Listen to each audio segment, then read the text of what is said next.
بسم اللہ الرحمن الرحیم۔ شروع اللہ کے پاک نام سے جو بڑا مہربان اور نہایت رحم کرنے والا ہے۔ پیارے دوستو، اللہ تعالیٰ نے انسان کو سب سے خوبصورت اور احسن شکل پر تخلیق فرمایا اور تخلیقی انسانی میں اللہ کی قدرت کے بے شمار جلوے اور نشانیاں ہیں۔ اللہ تعالیٰ نے انسان جسم کو بنا کر اس کو روح سے روشن اور منور کیا اور جسم کے اندر جان داخل کی، اور جب تک یہ روح انسانی جسم کے اندر ہے تب تک انسان زندہ ہے، اور جب یہ روح جسم سے نکل جائے گی تو اس وقت انسان مر جاتا ہے۔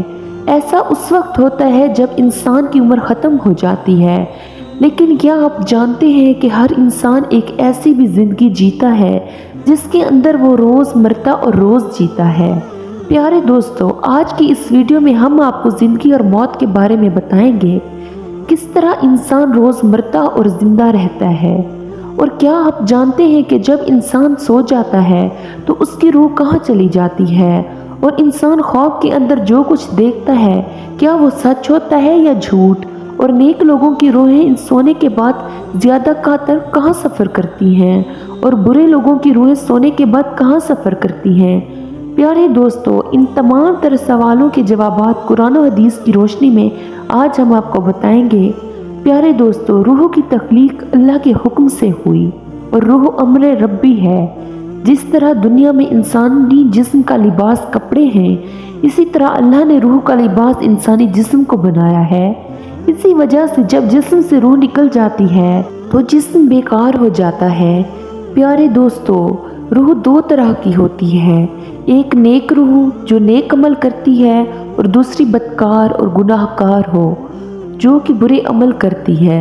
انسان کو جو بھی خواب آتے ہیں یا وہ خواب میں جہاں کہیں بھی جاتا ہے، اس میں انسان کی سوچ اور عمل کا دخل ہوتا ہے، اور اگر نیک روح ہو تو اس کو نیک خواب آتے ہیں، اور اس کو خواب کے اندر نیک لوگوں کی زیارت ہوتی ہے، جیسا کہ حضور اکرم صلی اللہ علیہ وآلہ وسلم کا دیدار ہونا، یا صحابہ کرام یا اولیاء کرام کی زیارت نصیب ہونا۔ اسی طرح نیک تر روح جہاں کہیں سفر کرتی ہے تو اس کا سفر بھی نیک ہوتا ہے، اور خواب بھی نیک چیزوں کو دیکھتی ہے، اور جو بدکار روح ہوتی ہے وہ برے لوگوں کی طرف مائل ہوتی ہے، اور اس کی روح پر شیطان کا قبضہ ہوتا ہے۔ ایسے لوگوں کو جو خواب آتے ہیں وہ شیطانی ہوتے ہیں، اور ایسے لوگوں کو خواب قابل قبول نہیں ہوتے۔ پیارے دوستو، جب انسان سو جاتا ہے تو اس کی روح جسم سے نکل جاتی ہے اور سیر کرتی رہتی ہے، لیکن اس کا تعلق جسم سے نہیں ٹوٹتا، اس کا تعلق جسم سے ہی باقی رہتا ہے۔ روح بہت طاقتور ہوتی ہے۔ اگر یہ روح اللہ تعالیٰ کی عبادت اور اس کے ذکر کے ذریعے اس کا قرب حاصل کر لے تو روح کے پاس اتنی طاقت ہوتی ہے کہ وہ اپنے جسم کو جہاں چاہے اڑا کر لے جا سکتی ہے، اور یہ معاملہ انسان کی پاکیزگی اور نیک اعمال پر منحصر ہے۔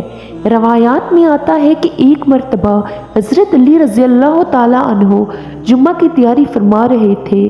جو ہی خطبہ شروع ہوا تو حضرت علی رضی اللہ تعالیٰ عنہ روح کے بارے میں بیان کرنا شروع کیا۔ اسی دوران ایک شخص کھڑا ہوا اور آپ رضی اللہ تعالیٰ عنہ سے پوچھنے لگا کہ اے علی مرتضیٰ شیر خدا رضی اللہ تعالیٰ عنہ، جب انسان سو جاتا ہے تو انسان کی روح کہاں چلی جاتی ہے؟ کیا روح جسم سے جدا ہو جاتی ہے؟ تو حضرت علی رضی اللہ تعالیٰ عنہ نے ارشاد فرمایا، یہ تمہارے جسم اور ہر انسان کے جسم میں جو روح اللہ تعالیٰ نے ڈالی ہے یہ 3 حصوں میں تقسیم ہے۔ روح کا پہلا حصہ انسان کے جسم میں ہی رہتا ہے، روح کا دوسرا حصہ انسان کے وجود سے باہر ہے، یعنی عالم برزخ میں اس کو دیکھ رہا ہوتا ہے، اور روح کا تیسرا حصہ انسانی جسم سے اس وقت جدا ہوتا ہے جب انسان سو جاتا ہے۔ اگر انسان نیک اور اللہ تعالیٰ کا فرما بردار ہو تو اس کی روح ایک ایسے عالم میں چلی جاتی ہے جہاں اللہ تعالیٰ نے جنات اور انسانوں کے مابین ایک راستہ بنایا ہے۔ یہ نیک روح جب اس مقام پر پہنچتی ہے تو اس وقت انسان کو خواب آنے لگتے ہیں۔ وہاں یہ نیک روح سب کچھ دیکھتی ہے جو آگے دنیا میں ہونے والا ہوتا ہے، اور اگر انسان گناہگار اور اللہ تعالیٰ کا نافرمان ہو تو ایسے انسان کی روح اس کے جسم میں ہی قید ہوتی ہے، اور ایسے انسان کو خواب میں کچھ نظر نہیں آتا۔ اور اگر نیک اور اللہ تعالیٰ کا فرما بردار ہوتا ہے تو اللہ تعالیٰ ایسے انسان کو ایک خاص قسم کا علم عطا فرماتا ہے اور اس کے جسم کے اندر ایسی طاقت ہوتی ہے، اگر انسان جب چاہے جہاں چاہے وہاں پر جا سکتا ہے۔ لہٰذا جب انسان اللہ تعالیٰ کو راضی کر لیتا ہے تو اللہ تعالیٰ انسان کی روح کو ہر طرح کی قید سے آزاد فرماتا ہے۔ اس وقت اس کو ایک خاص علم عطا فرماتا ہے جس کے ذریعے یہ جہاں چاہے وہاں جا سکتا ہے۔